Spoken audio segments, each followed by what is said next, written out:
Welcome back, everybody, to From the Press Box here on the Right Team podcast.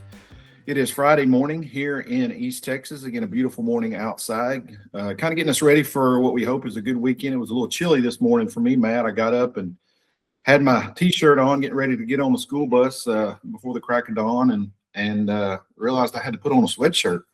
Temperature had dipped overnight, and so we're back down to, I guess, what is probably normal for this time of year, in the 50s this morning, which expecting it to kind of warm up a little bit and have a pretty good day. Yeah, I had to forego the shorts today. It was weird. Yeah, your February shorts had to be stay in the closet, huh? For one more day at least. Yeah, I always loved Jack Stallard, who was on here with us last week, and he has summer shorts, spring shorts, and winter shorts. That's pretty much his wardrobe. And but anyway, it is another day here to talk about some East Texas sports going on around us. Before we get to that, I want to read who makes this show possible for us, of course, to bring to you every day, and that is East Texas Baptist University, which combines strong academics with championship-level athletics and a Christ-centered mission that impacts every part of campus life. If you're looking for a university that values faith, competition, and community, ETBU is the place for you. Learn more about life on the Hill in Marshall, Texas at www.etbu.edu. Today's show is also brought to you by Stiles Electric, based right here in East Texas with offices in Longview and Mount Pleasant. Stiles Electric has been providing dependable, professional electrical work for over a quarter century in East Texas and beyond. When experience matters, Stiles Electric delivers service that speaks for itself. And finally, today's episode is also brought to you by Right Team Services. Right Team Services helps schools, small businesses, and nonprofits turn ideas into impact through effective writing, clear messaging, and meaningful connection across your websites and social media platforms. When you need results but don't quite have the words to say, let Right Team Services provide the voice you need.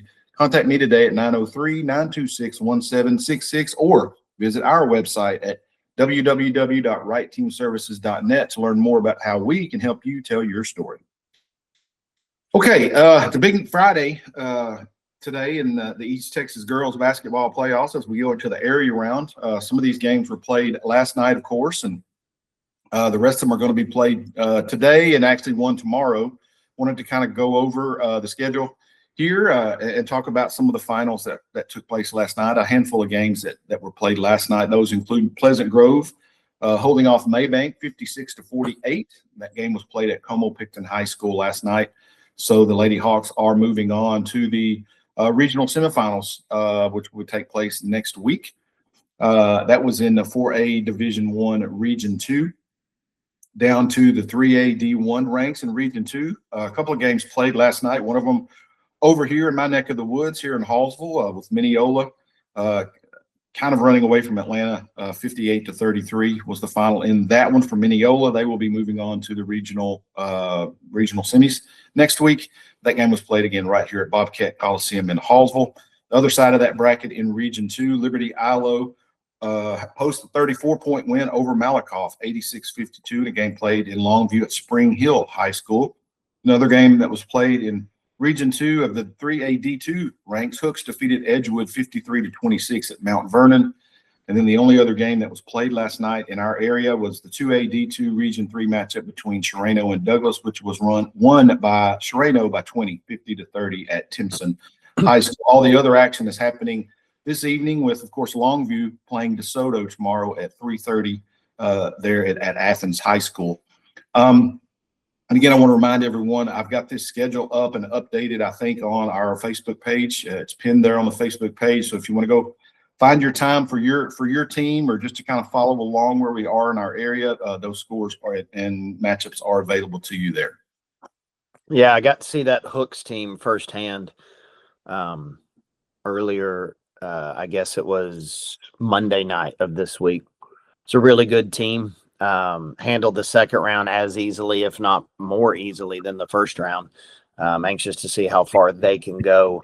And then, of course, tonight, Tristan Lundy on KMHT will be covering the Harleton-West Sabine game that is being played in Gary tonight. And so big one there for the Lady Wildcats as they look to they made the second round last year, looking to take a step further this year. I think the game that stands out to me the most this evening is the one taking place in 4A D2 between Kenton and Sunnyvale. Those two teams, I believe, are both state ranked. They are meeting in the, of course, area round. Kenton coming off of a bi-district round, in which they also played state ranked and defeated Spring Hill. So tough draw there for the Lady Eagles over there in Canton, and they get Sunnyvale tonight. The game's being played at 7 p.m. in Kaufman. But, I also have my eye on some of these teams that you just mentioned. Hooks seems to be a pretty good club. Liberty ILO just keeps rolling there. It's going to be interesting to watch how far they go. And I'm also kind of watching Union Grove, 28-3 state ranked. They're playing Woden tonight at New Summerfield High School down there at 2AD1 Region 3.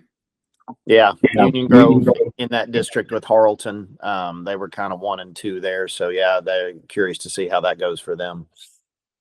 On the boys' side, again, their playoffs start next week, the early part of next week. Some games are coming in as far as matchups and things of that nature, sites and times and things like that. I will be compiling that over the weekend, Matt, and putting that up on our Facebook page as well to get all of that going for you. And to be able to follow along with us there. And then we will, of course, be talking about those games next week. We're going to have a lot of basketball to talk about, particularly on Monday and Tuesday of next week. We will, and need to check in. I figure there's got to be some play-in games or some playoff prep games going on even tonight maybe. But yeah, playoffs start for real on Monday. Of course, you know that very well with the Marshall Mavs and your son and taking place. Tell us about that one as far as when, where, who, that kind of thing. You said yesterday. Be Monday night at 7:00 in Athens. They'll be playing Anna, who at last check, I believe, is number 18 in the state. So it's, one of those schools from that district with Melissa and Lovejoy, Sure. Prosper, Walnut Grove. Like it's going to be a challenge. The bane of our existence in 10-5A, those schools. Yeah. And, but, it's I actually talked about it with Brandon Smith on my show this morning. I've got Coach Boyd coming on my show Monday to talk, Monday morning to break it down. What a season. The district that Marshall played in this year, the 5A district, was kind of one of the more underrated districts, I think. Lufkin's not underrated. They're number 4 in the state. But Mount Pleasant went 14-2 in the district. Their 2 losses were to Lufkin. The only team that really had a shot to beat Mount Pleasant this year was Marshall. It was a 3-point game in Marshall. Tyler High, that's a big 5A school. They are very, very solid. There's a couple teams. And look, I've seen them all. Jacksonville and Nacogdoches had very competitive basketball teams, very good basketball teams. The difference between Jacksonville, Nacogdoches, and Marshall was that Marshall didn't lose to any of the lower teams, and those teams did. But coming out of that district's a big deal, going 9-7. I believe in my son's time at the high school prior to this year, Marshall won 9 or 10 district games total in those 3 years, and they won 9 this year in a pretty competitive district. So great season for them. Can't wait for that game Monday night. It's just gonna be fun.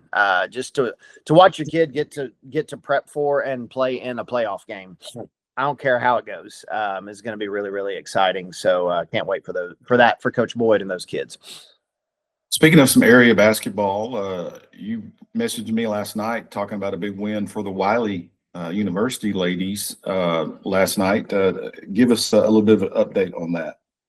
So, it's kind of funny. The HBCU athletic conference is there's no other way to put it. It is a giant NAIA conference that spans really most of the country.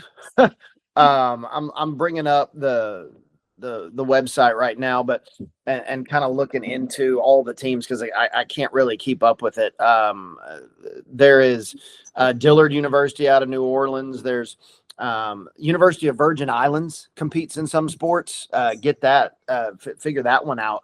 But there's teams from Alabama. There's teams from Mississippi. There's a few teams from Texas. You've also got Wilberforce out of Ohio, and you've got a South Carolina school that blanking on which one that is, but they're kind of all over the place. And so obviously they have divisions. They have an East and a West, and Wiley is in the West division. And yesterday afternoon they played Paul Quinn. Both teams came in tied at 8-3 in the division for the division lead. This was a game that was supposed to be played January 25th, but if you remember January 25th, we were all stuck in our houses or wherever we were with ice. So it got pushed to yesterday. It was their senior day. So senior day got pushed to yesterday. And how about this score, David? The Wiley women pull it out to win the division 103-97. There were 200 points scored in that ball game. Those are the most fun games to watch. So Wiley now moves into the conference tournament as the division champ, which gives them a little bit of a leg up. I've talked with Coach DeWitt Manley. He's been on my show before. The two teams that make the championship of that tournament both go on to the NAIA national tournament because of the size of the conference. So you don't have to win the conference tournament. You just got to get the championship game. So a chance, already a big accomplishment for the Wiley University women, but a chance for an even bigger one if they're able to make the conference championship. I'm going to tell you something, and I don't mean to take a swipe at all at ladies basketball with this, but you don't typically see a great deal of high scoring matchups in ladies basketball at any level, and even the college level. I mean, if you get one that is pushing three figures by one team, that squad is you got to be talented to do that. Yep. And it's just kind of the way the ladies game is played now, and has been played for a while. You just don't see a whole lot of high scoring teams or games for sure. So to get one that, where both teams are, putting 200 points on the board, as you said, combined, that's worth a ticket, to watch that kind of action.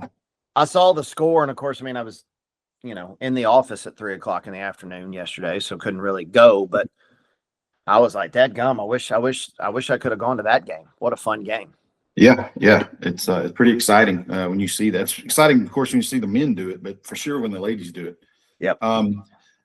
Another thing I wanted to bring up from locally that came across my desk yesterday, of course, and again, congratulations down in Elysian Fields. We had a couple of kids from the football season earn some more postseason honors here, including all-state honors. Jamarian Toog Johnson down in EF was named to the Texas Sports Writers Association honorable mention as a defensive lineman all-state team. He also was named first team defensive lineman on the Padilla coaches poll. And then, of course, Brandon Nunu Kennedy, who everyone recognizes down there in Elysian Fields and in our area. You've had to have heard of Nunu Kennedy. Yep. He was named to the Sports Writers first team as a utility player all-state team, so a first team all-stater for Nunu. Also named all East Texas by Old Smoky, a quarterback. Old Smoky, Mr. Relentless Award. That I do believe is David Smoke. Everyone remember David Smoke. That is his postseason team that he puts together. And then, of course, on the Padilla poll, he was named third team quarterback. So congratulations to both Nunu Kennedy and Jamarian Johnson down there for their postseason honors from this past football season. Again, folks, and I work with Elysian Fields. They're one of my clients at Right Team Services and have been doing that for a while down there. Got a lot of friends down there. I'm going to tell you there's something special happening down there, and particularly in the athletic department. And there's a sense of there's a sense of purpose. There's a sense of community and everyone pulling together. Now, winning helps develop that, obviously. It does. But the cool thing about it is, for the most part, at least this year, they're winning in everything down there. Both basketball teams made the playoffs. Of course, their football team went 3 rounds deep. So, to me, that's a credit to their new leadership with Bo Lanes as their athletic director, and it just kind of trickles down, and the kids are feeling. But a lot of good things going on down in Elysian Fields right now, and that's good to see. So, with these two kids getting those accolades, just kind of adds to that. That's cool. And I'm going to go out on a limb and say they're going to do pretty good in track this spring. Yeah, yeah. I mean, and both baseball and softball teams are in action. Nunu right now, I believe, he actually is front and center on the basketball team. You can see that on their team photo. But he also plays baseball too and runs track. So I did an interview with him back in the fall here for the podcast, and I said, "Do you have an off season?" He said, "No, sir, not really." But that's the way he likes it. So, Yeah. but yeah, he will play a baseball game on a Friday night and run a track meet on a Saturday. Yeah. Distance running. So, go try doing that most nights. So, but anyway, congratulations to those kids and to EF in general for some good things happening down there in the southern part of Harrison County. And then I also wanted to mention here before we move on to the Olympics, but ETBU basketball, of course, closes out their regular season on Saturday. They have a big road matchup going on at Hardin-Simmons. And is it road or is it home? I believe it's at home. I'm sorry. Yeah. I wrote that wrong. It is at home. The women's game starts at 1. The men's game starts at 3. Both these teams coming off of a tough loss, a tough weekend last week on the road at Howard Payne. And they kind of split with the Jackets last week. And so, again, already qualified for the conference tournament by default. All 4 teams are going. So as far as building momentum and getting ready for that tournament and seeding and everything, those are a couple of really big games going on out at Ornelas Gymnasium tomorrow here in Marshall. So if you have nothing else to do and are looking to watch some good local college basketball, ETBU will be at home on Saturday. And one other local word, sticking with ETBU baseball is in Jackson, Mississippi today. They're taking on number 22 Belhaven. ETBU ranked, I think, number 25. Old former ASC rivalry. 2 games today and 1 tomorrow, or maybe the other way around. It's a 3-game series in Jackson, Mississippi against Belhaven. So a big one there for the ETBU baseball squad. Yeah, Tigers off to an early 4-1 start on the year, coming off of a road win on Tuesday down at Houston, St. Thomas in Houston. So let's talk about the big news of the day and our first time here from the Press Box podcast, where I'm not, quote, in a press box, right? But my backdrop today needs no explanation based on what happened yesterday in the Olympics. And I gotta admit, I gotta tell a little bit of a story here with this, Matt. So bear with me. Sure. So of course I've had Coach Janae Shirley on the show here, and she and I have a little running gag. So back in 2010, when they won their first national championship, I had some things going on at home. I just couldn't get away at that particular time to go, and so I didn't go. I actually missed the thrill of a lifetime for an SID at that time, which was, to work with a national champion. And so I got to miss that experience. Well, there were some things that happened the next year where I was in attendance that didn't go our way. And so that just, of course, led Coach Shirley to really believe that I was the team jinx. And it's been a gag running back and forth between us. But those kinds of things, if you let them, especially if you are a sports person like I am and you watch a lot of things and nothing goes your way, aka 30 years of Dallas Cowboys football, yeah, I kind of do think, is there something in the air when I'm in the building? And so all of that being said, yesterday for the first time I turned on the TV to watch the gold medal hockey game on the ladies' side between USA and Canada.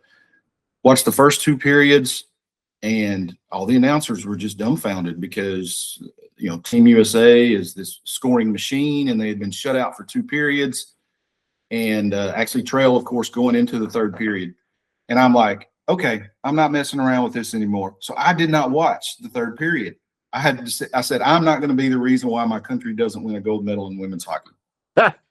And so I believe that was, I don't know if you sent me your trademark American flag via text when the goal was scored or when the game was won. I can't remember which one it was.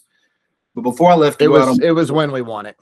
Yeah, before I left to go out on my school bus route, I couldn't help myself, so I flipped on the TV and actually did see that we had tied the game, and I for sure didn't want to watch overtime after that, and because I didn't want to jinx it then. So I did not get to see any of that live watching it after watching the first 2 periods of hockey yesterday. So that was my contribution to the gold medal win for our ladies in the gold medal match yesterday. Fantastic hockey game. I don't know anything about hockey, and I don't. Like I said, we were talking about off air here. I didn't even know that we played women's hockey over here in college, but apparently in some places we do.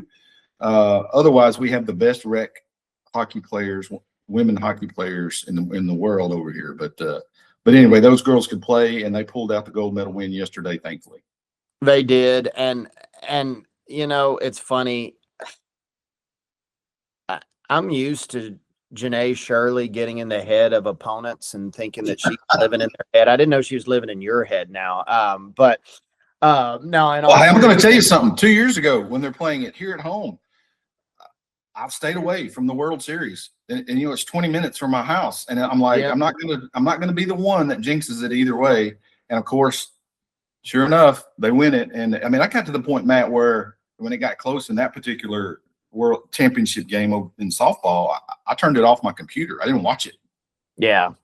And of course, now I take credit for that one because I did take the sacrifice. But that's right. I guess she is in my head from that. Well, getting back to the hockey yesterday, it was just this is what the Olympics are. Teams that you're sitting here. Probably the thought process for so many people of USA's a scoring machine and they're down 1-0 late in the third period. It's probably the same thought process that's going through the Russian team's mind in 1980 in the Miracle on Ice. There's something about competing for your country that is so vastly different than any other sort of athletic competition. And that's why it's so much fun to watch. That's why it's the best sports to watch, because you don't get the egos, you don't get the fights and the conflict. Money's not really involved. I'm sure it is to some extent, but it's just playing for your country. And it's a beautiful thing to watch. But it gets to a point, and that's a great point that you brought up there. But I believe it gets to a point in these games, and we talk about all these athletes and professional athletes in particular, and they do make a lot of money, and some of them appear to be pampered and they appear to be entitled because of what they make as for what they do. But I do believe that it comes down to a certain point, like with 2.5 minutes to go yesterday in the gold medal hockey game. No one's thinking about what my bank account looks like. That's skating on that ice. No. I mean, those girls are desperately trying to put the puck in the back of the net. And that's the cool thing about sports, is that there comes a time at the great moments where all the stuff that we think has gotten out of control with games and leagues and, even in the college level, it comes a point where at crunch time, you have to go win a game. Yeah. And that's the time when sports is at its best, when you just get pure, unadulterated desire and grit and competition. And at those moments, no one's thinking about money or fame or anything like that. It's about go win the game. Yep. And that, let me tell you, if you haven't seen the winning goal, the move, oh my gosh, the move that young lady did, it's just a thing of beauty. It was so impressive. And again, let's be honest. You and I both believe, obviously, that there is a physical difference between men and women. Sure. We're not going to get into that debate for sure. Yeah. But the move that Megan Keller made yesterday to win the gold, I mean, I don't care, men, women, whatever. That's a fantastic hockey play. No question. There's a lot of men playing in the NHL making a lot of money and can't make that move. Right? I mean, that was just straight up hero type stuff coming at the best part. And man, my gosh, what about it? I mean, just if you're not a hockey fan, I get it, especially from our neck of the woods. But I mean, at least the last 2 games that we've talked about, the last 3 games now, counting yesterday, have all gone to overtime. Yeah. And the team that won it had to score late to send it to overtime. I mean, it's just fantastic drama. It's almost like it's scripted almost like it's scripted. Yeah. But anyway, congratulations to the USA ladies yesterday for, again, Canada. My gosh, they do believe it, and they probably have a point that hockey was probably invented there, and they have an ownership of it. But there is no question they were worthy of a gold medal yesterday, but they came up a couple minutes short. Yep, they did. Okay. Other big gold medal news yesterday for the United States, of course, was in figure skating with Alysa Liu, who is a 20-year-old American from California, who actually, I did not know this until I read the background on this, but she retired 2 years ago from figure skating as an 18-year-old. Oh, I didn't know and that. she came back for the Olympics. And of course, and I didn't know this at all. Again, I'm not the biggest follower of Winter Olympics and really in figure skating for sure.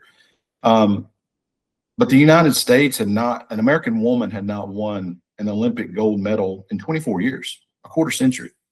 Wow. At the Olympics. That's hard to believe. Again, Really is. Talking about some of the things that I've talked about with events in sports history the last week or so, when you talk about people like Dorothy Hamill and Peggy Fleming, and you bring those names up, and it's been 24 years since Americans have won a gold medal in women's figure skating. But congratulations to Alysa Liu, who did that yesterday, and brought home the gold there for the United States. Yeah, that was pretty awesome.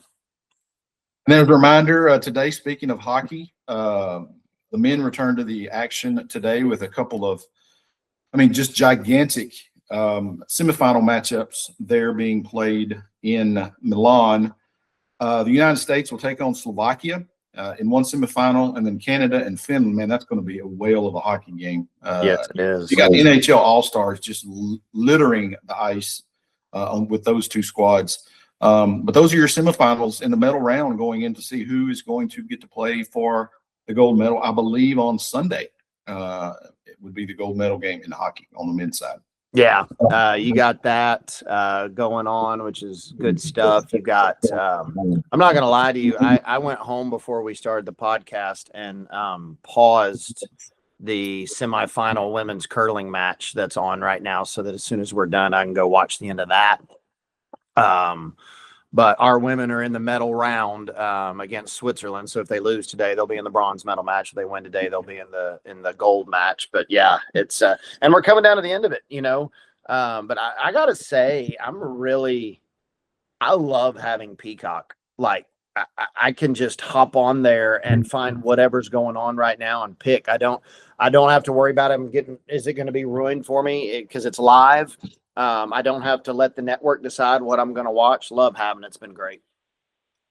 Yes, it has been great, and I have been watching that myself on Peacock for the most part. It probably has become my favorite streaming app. It's got all my favorite shows on there that I binge watch and rewatch and all that kind of stuff. But yeah, when things like the Olympics come up, it's like the old days where you're kind of at the mercy of the network. And the coverage that they bring you. It's funny. I heard this going on. I heard this on the radio, and I'd forgotten about this. We've talked about the Miracle on Ice here. But did you know, or do you remember that game was actually shown on tape delay? Yeah. I've heard about it. I was 2 years old, so of course, it was in Lake Placid, New York, which is in our time zone, so to speak, as far as the country, but. Al Michaels, I heard him explain it this way, that they weren't quite sure how to, because they weren't expecting it to be a big deal when the Olympics started.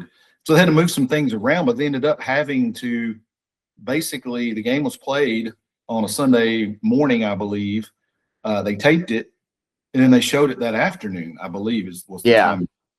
But the interesting thing about all of that is that, can you imagine something like that happening today and word getting out about it? It's impossible in today's social media world. But back then, it was real easy to do because you watched it on the network, or you waited until the newspaper came out the next day. That was your sources of news. That's right. And so anyway, Hmm. you're able to watch a game like that yesterday, or even your little curling thing that you can pause, and then go back and watch it and be totally surprised if you want to be, right? Yeah. Um, That's what I'm not, they like it to be called, your little curling thing. They like that. So, yeah. I'm not taking a swipe at your curling there, Matt, but yeah, I haven't watched curling like you have. I know. Okay. Some other things coming out here in the headlines from yesterday I wanted to kind of discuss with you here. Of course, we have talked about the work stoppage that's coming for baseball. We talked about it yesterday, actually, a little bit. Some more news came out yesterday. This was a tweet from John Heyman, who is a big-time baseball writer. It says, with the lockout looming, sources say teams have begun assembling a $2 billion plus war chest, and the players have a similar one. This is an ominous sign that teams seem nearly unanimous on a salary cap, meaning the owners are united in that fact. A matter of fact, says one source, I have never seen the clubs more united. That just kind of highlights what we've been talking about here. Yeah. As, on our podcast and many other radio shows that cover baseball. This is going to be historic, I believe, with all kinds of shockwaves coming from whatever comes down out of it.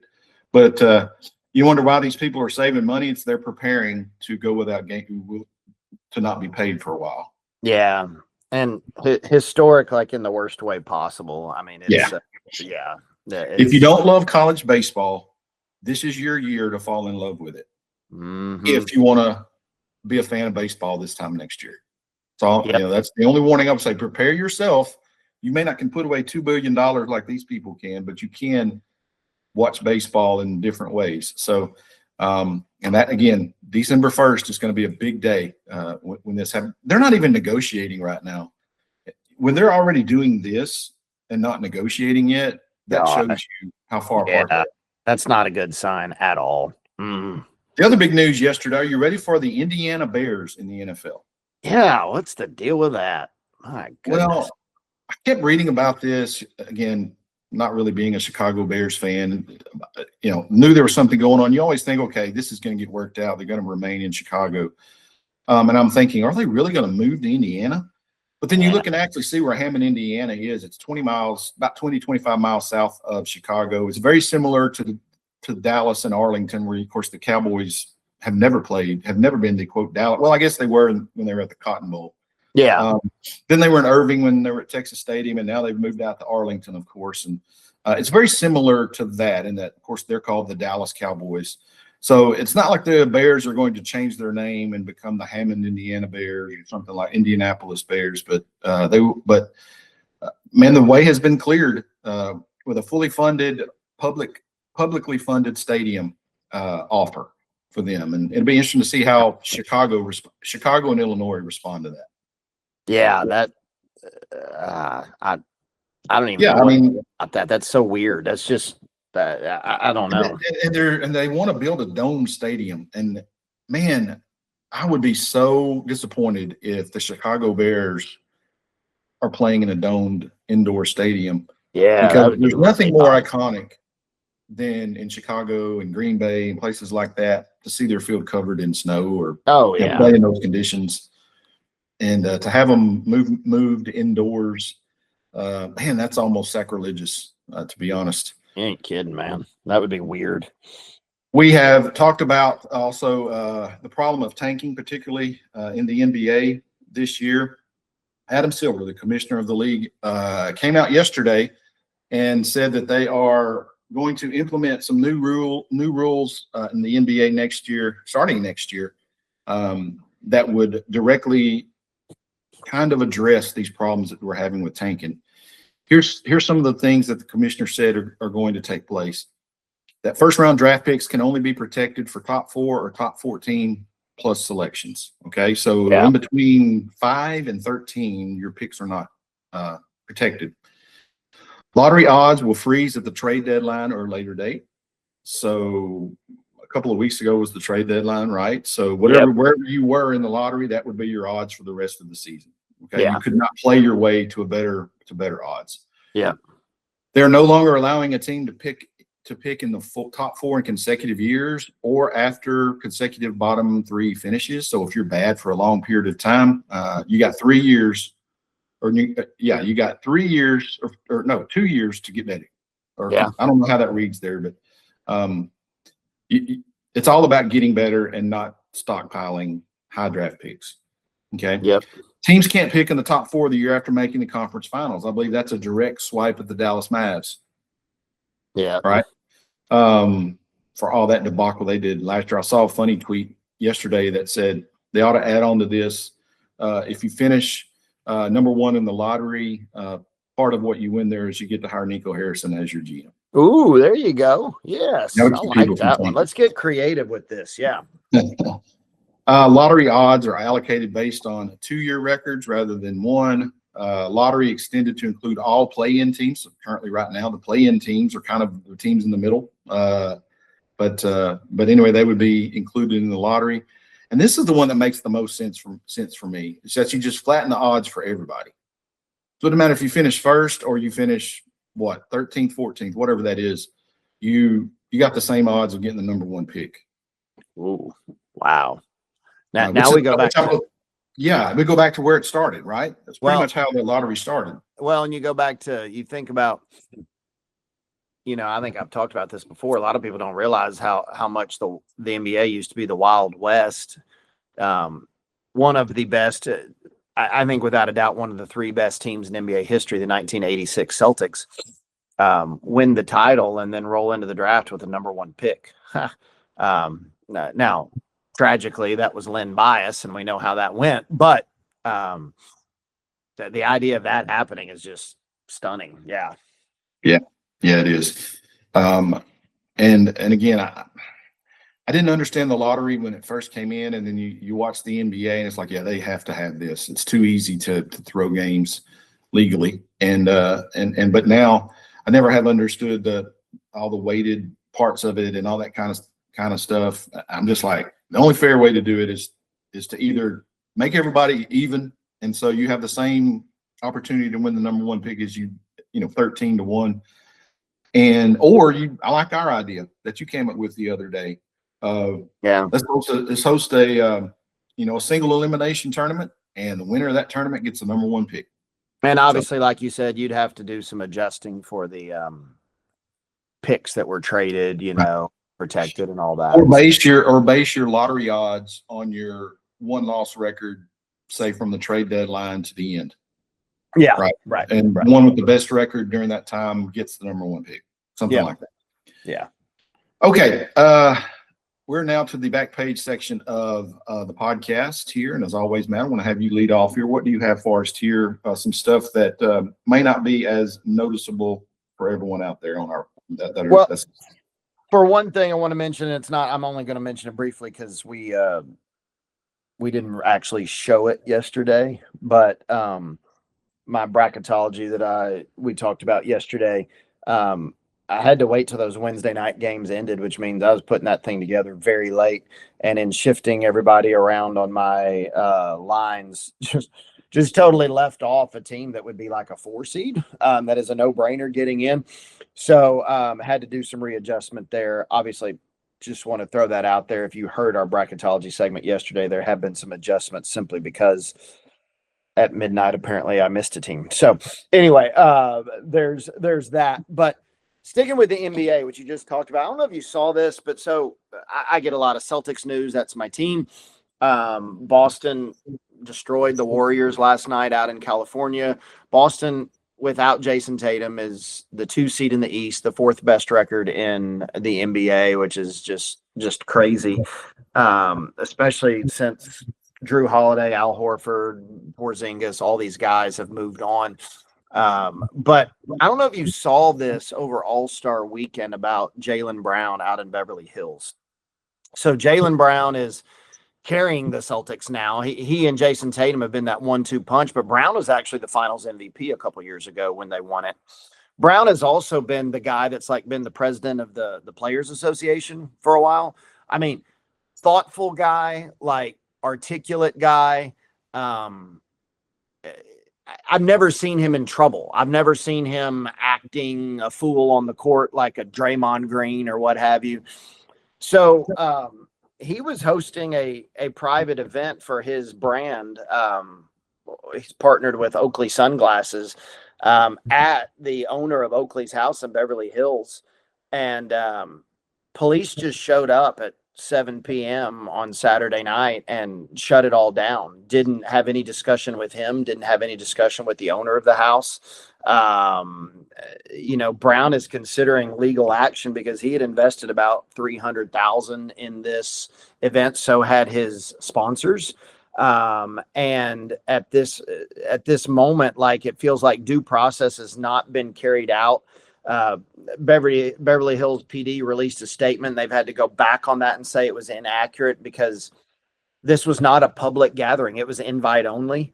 And Brown has said in an interview, it's hard to say that you weren't being targeted when something like this happened. So just kind of a weird little thing. But I mentioned it, one, because I'm a Celtic fan, but two, Jaylen Brown is not he's not a LeBron, Giannis, Luka, Steph Curry, SGA. He's not one of he's an all-star, but he's not one of those guys. But as far as guys that are knowledgeable, articulate, leaders in things other than basketball, he's at the forefront of it. And to see him, a guy that's never been in trouble, have his event just randomly shut down by the Beverly Hills police. I don't know if Eddie Murphy was involved or what, but anyway, I just thought that was an odd little thing because, not to keep harping on him, but we talked about Draymond Green. I mentioned him. If he's having an event and they did it, I'd be like, well, yeah, they probably heard something or something. But right.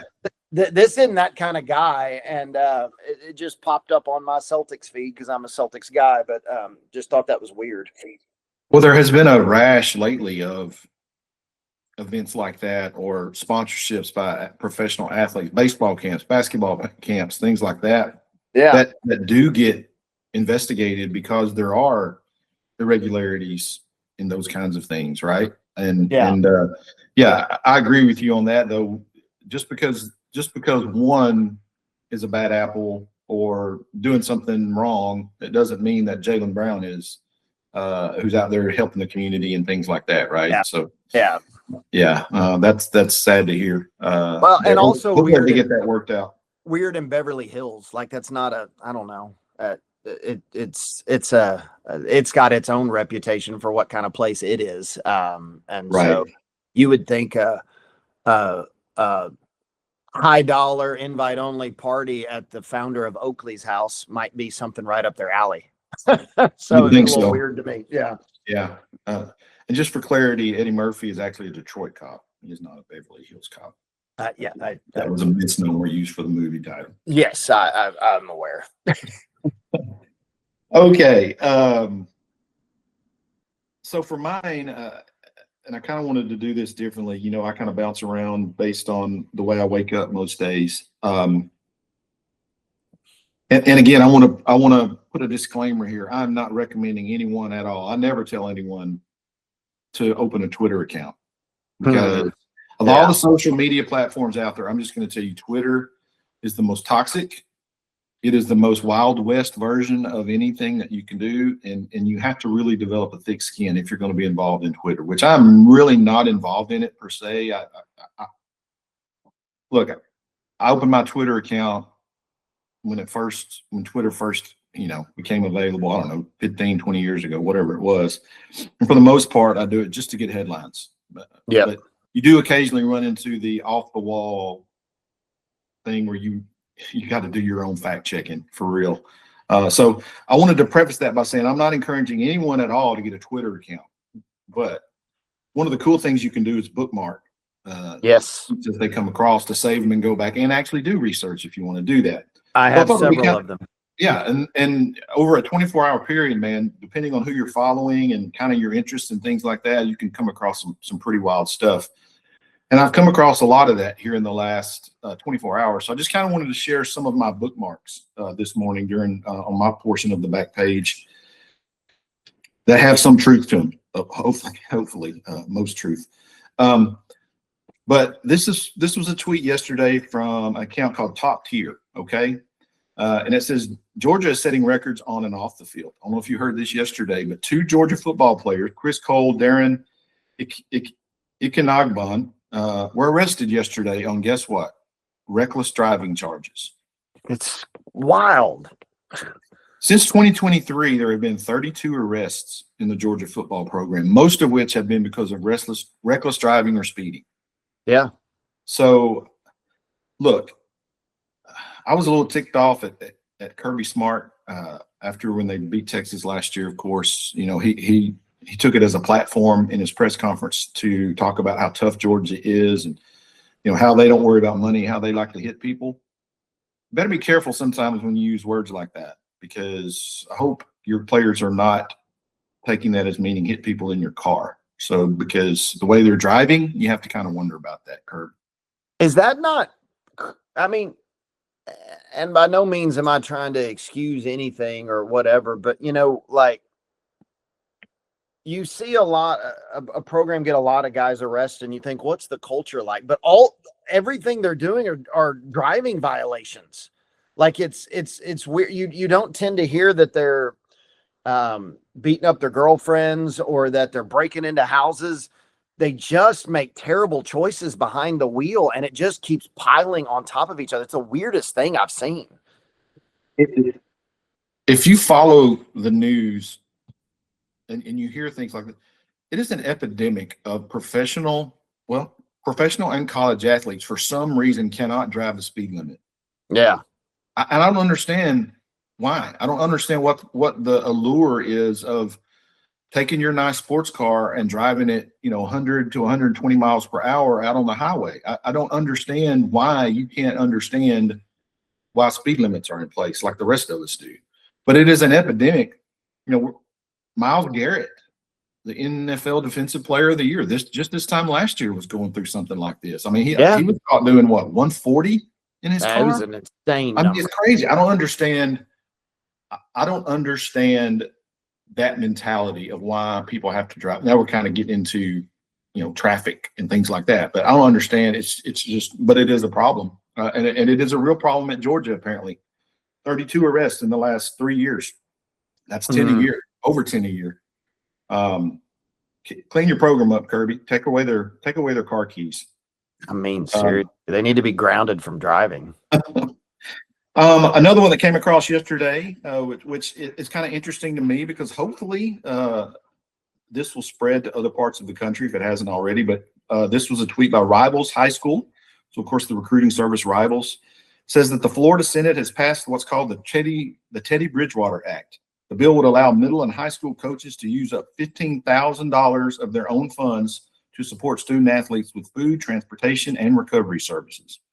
So at the high school level in Florida, now a middle school or high school coach can actually help your player financially, and it wouldn't cause any problems there. So look, and I don't know how big a deal this is, but I know back in the day when I was more involved with high school coaches in particular as a reporter, I know, you know, dozens of times instances like this where the coaches would help a player if they were in need. I don't know that it's a big deal here in Texas, but apparently in Florida now it's become a law, and it's called the Teddy Bridgewater Act.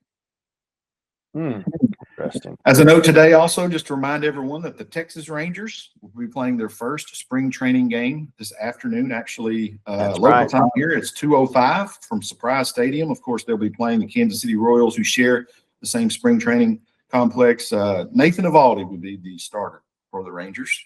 There you go. I would imagine. But hey, baseball, Major League Baseball is back, at least for now. It is. We brought this up yesterday, and this was a tweet that came across yesterday that I saw. And look, I'm out on this kid. We talked about this great draft, but I'm out. I'm out on Darren Peterson. Yeah. Apparently, some in the NBA are beginning to be out. This is from NBA Central. Scouts and executives around the NBA have concerns and questions about Darren Peterson's mentality and availability. But because what you and I were talking about. I actually saw another one yesterday, another tweet yesterday that talks about how it says Peterson is most likely going to force where he goes. He will not play for Utah, and he will not play for Brooklyn. It was it. Did our discussion come from the fact that, or it may have come after it? He may have done something after, where the other night he took himself out of a game. Yeah, he scored 18 points in 23 minutes, or was it 23 and 18 minutes? I don't remember. It was some highly efficient. I mean, he's a world-class talent. But there's video. I sent you a tweet. He's got video of him. He takes a shot and he just looks over at the bench at Bill Self and says, "Hey," he just kind of points, and Self immediately gets somebody up and they pull him. And be look, interesting. we've talked about it. I mean, Yeah. he's a lottery pick, and you know, I'm sure he's already got. It's going to be a gamble for whoever takes him. It will be a gamble. You really honestly don't know what you're getting.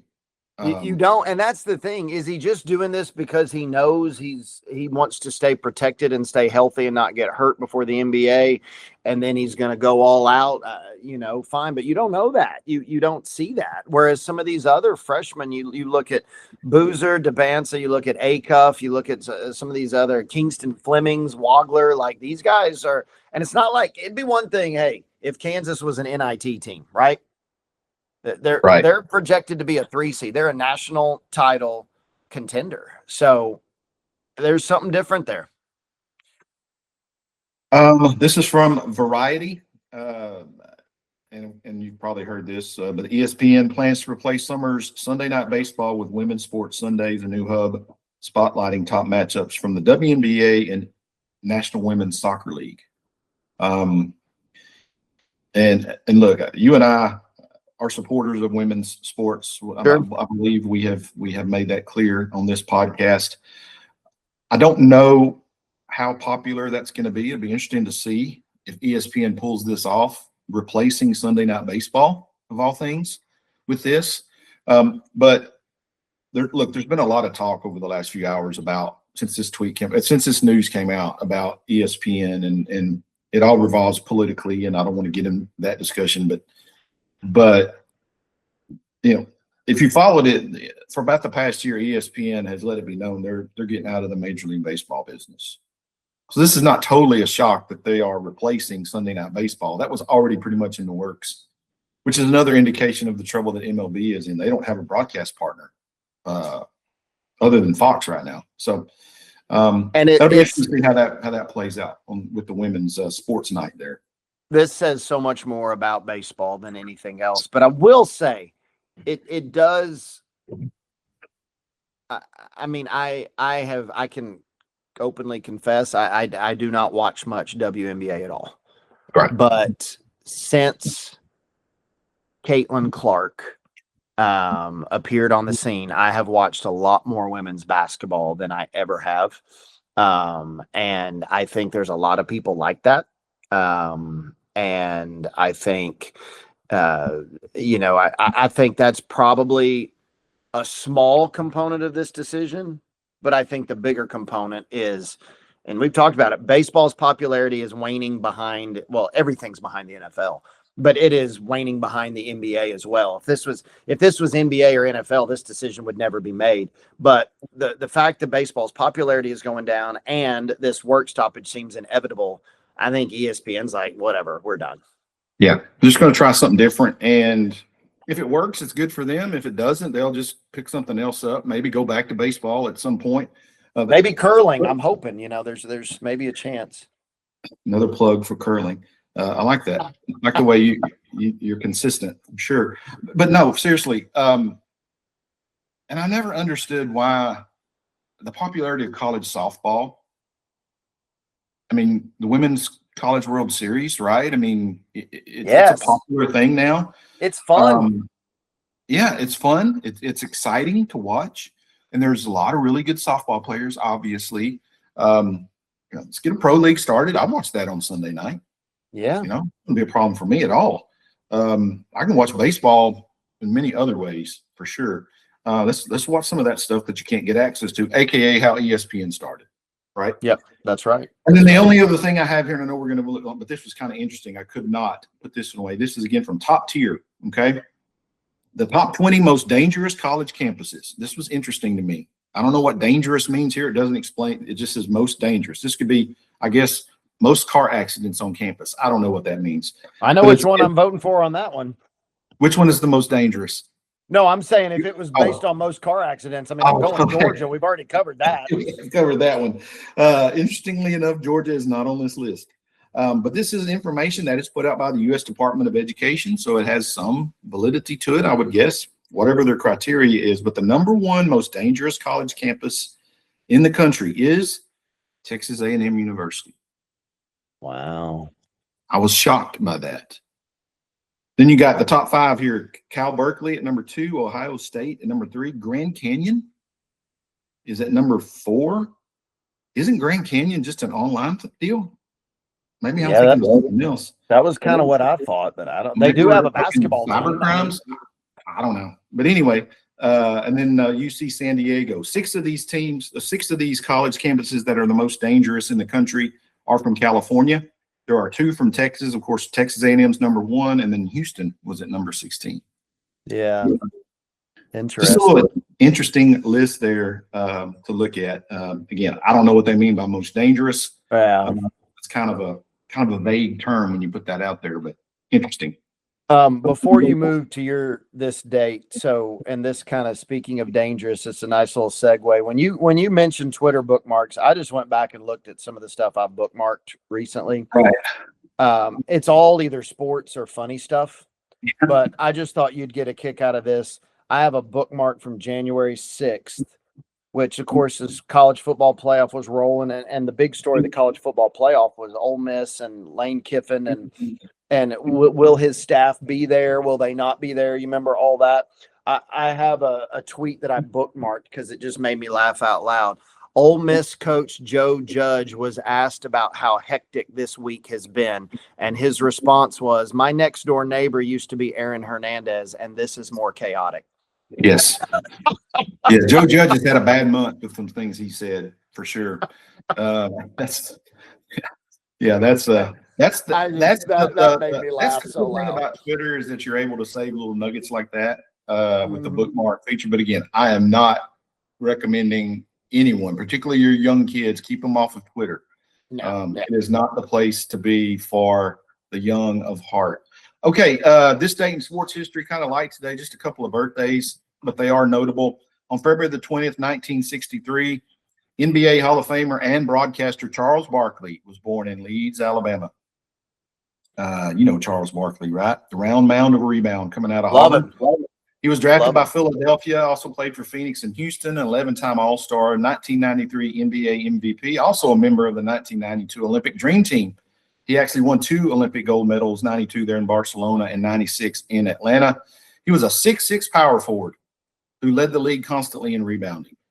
That was back in an era where 6'6" was considered guard size, maybe. I mean, he was – this when you had, everyone had a 7-footer. Or everyone did. And that was your, quote, be your power forwards or your centers or rebounders and things like that. But Charles redefined that position just with effort and toughness and just a wide body. I mean, he just knew how to rebound. He did. And Dennis Rodman without the hops. Yeah, and you mentioned the Olympics, and one of my favorite stories about him, and I love listening to him as a broadcaster. I love listening to what he says, but one of my favorite stories about him, the 1992 Olympics, of course, that was the dream team. You had, just Magic and Bird, and of course, MJ was the highlight. You had Barkley. A lot of bigs, is the best basketball team ever assembled, more than likely. But one of his main contributions to the Dream Team, and a lot of people don't know this, the 1992 Dream Team, that's right in the heyday of the Bulls' first three-peat. And in 1992, there was a whole lot of talk about Clyde Drexler. Was he going to be, is he the heir apparent or the challenger to Jordan? And Jordan, as cutthroat competitor as he was, basically spent every practice guarding and targeting Clyde Drexler to try to let everyone know you need to shut up about all this. It got so bad that one day Drexler accidentally came out of the locker room with 2 left shoes instead of a left and a right because they all had multiple pair. And he knew Jordan was in the locker room and he was so embarrassed he just practiced with the two left shoes. And Barkley was one of the group that had to pull MJ aside. Barkley could talk to MJ. Right. That pull MJ aside and say, look, there may be a point where we need this guy. And right now he's becoming a shell of himself because of you, and we need you to scale it back a little bit. And I just always loved that story, not only for what it said about MJ, but that Barkley was actually one of those dudes who could talk to MJ about that. Yeah, I'm an old guy, and I'm an old sports guy and old school kind of stuff. And that's the kind of thing that tells me the NBA is way different than it used to be. Way different. Way different than it used to be. You didn't see hugging afterward. No, you no. didn't. And to me, that ends the debate as to who the greatest is, because I can't see LeBron doing that. Yeah, and look, we're human beings, right? Which is a healthier thing for 2 competitors to play hard against each other and then hug each other and respect each other after the game, or for Jordan to do what he did to Drexler. The healthier thing is how it is now in the human sense. Right. There's no question about it.